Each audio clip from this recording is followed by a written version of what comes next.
What next for Man United and Ole Gunnar Solskjaer?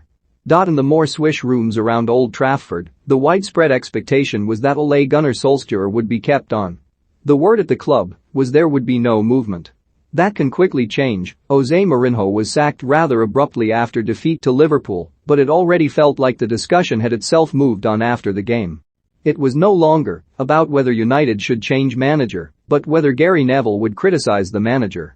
The whole picture was being blurred, which was a pretty remarkable situation given the starkness of a 5-0 defeat to your greatest rivals and what amounted to one of the club's worst ever results. This after almost 3 years on the job, when United are supposed to be on the cusp of properly challenging. Solskjaer himself spoke after the game that they are so close. Close to what, exactly?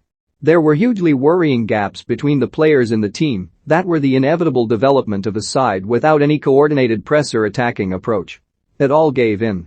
What was so concerning about this game was not just that it displayed the tactical difference between Solskjaer and a manager like Jurgen Klopp. It was the difference of application within that, as if United had finally just dropped off. It was just so easy for Liverpool. Everything they did was almost casual.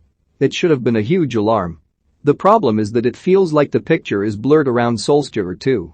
Manager Ole Gunnar Solskjaer of Manchester United looks on after a heavy defeat to Liverpool. There's more to it than key officials like Ed Woodward have been convinced that he can be a transformative figure and that critics will be proved wrong. United have so overtly placed Solskjaer at the center of a so-called cultural reset that is supposed to be about positivity and a new mood. As football repeatedly makes abundantly clear, though, the mood is only ever really dictated by results. One reason United don't want to sack Solskjaer is because he is seen as so central to this. Replacing him would require another reset. But that only illustrates another problem. It is that the cultural reset isn't that deep. Mohamed Salah completes his hat trick in the 5-0 win over Manchester United at Old Trafford. You can tell what most clubs want to do, even Arsenal, one well-placed source says. You can't really say that with United. Key decision makers at the club willingly say they never wanted to go down the Manchester City or Liverpool route of having a defined style of coach because that means you can't be adaptable. But it ultimately means it's open season again if you ever go to change the manager. That is what a culture is really about, after all. It's defined principles that people can fit into. It goes way beyond mood or appeals to heritage. It is much more specific than vague notions of identity or a club way. Again, as has been said in these pages before, Jadon Sancho actually sums up much of this. Part of the reason he was so good at Borussia Dortmund was because his quality just fit into the structure.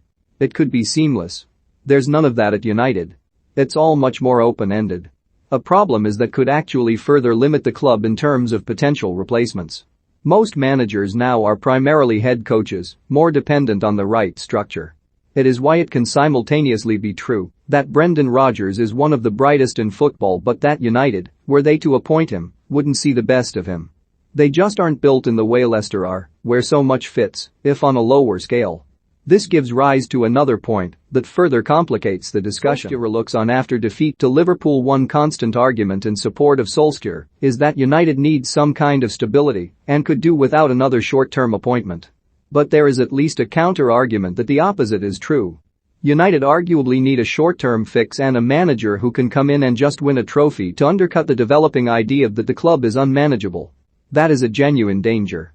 But there are still coaches who could come in and assert effect without the necessary structure. Antonio Conte is one.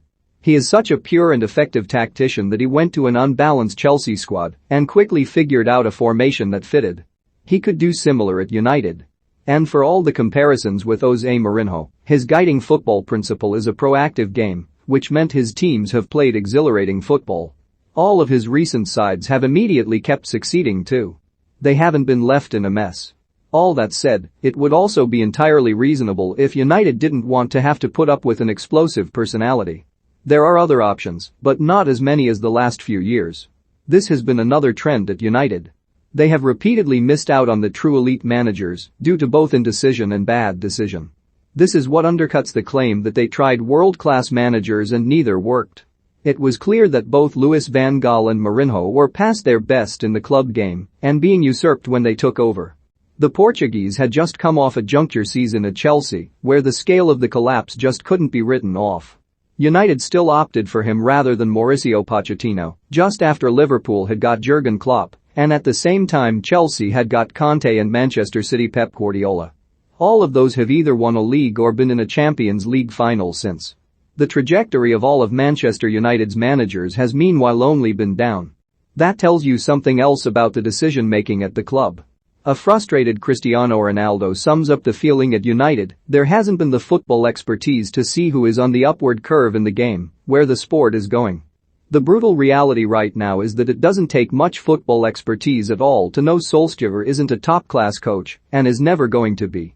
A grand irony, if a somewhat predictable one, has exposed that.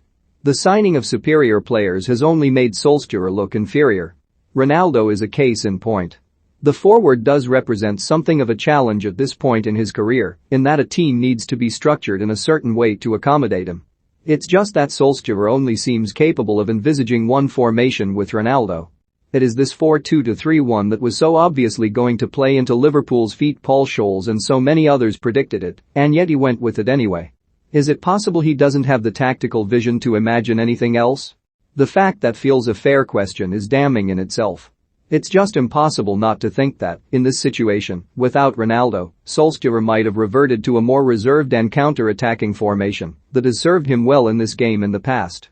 As it was, United just surrendered in so many senses, in what must genuinely go down as one of the worst ever Premier League defeats. They were so fortunate Liverpool eased off. It could have been historically bad. So, what next? It is possible Solskjaer arrests this. United were thrashed 6-1 by Tottenham Hotspur just over a year ago, and within a month were beating Paris Saint-Germain and RB Leipzig. Even if similar happens here, though, that very cycle illustrates a problem. United are just going around and around. It just isn't where they should be given the expenditure and the status of the club.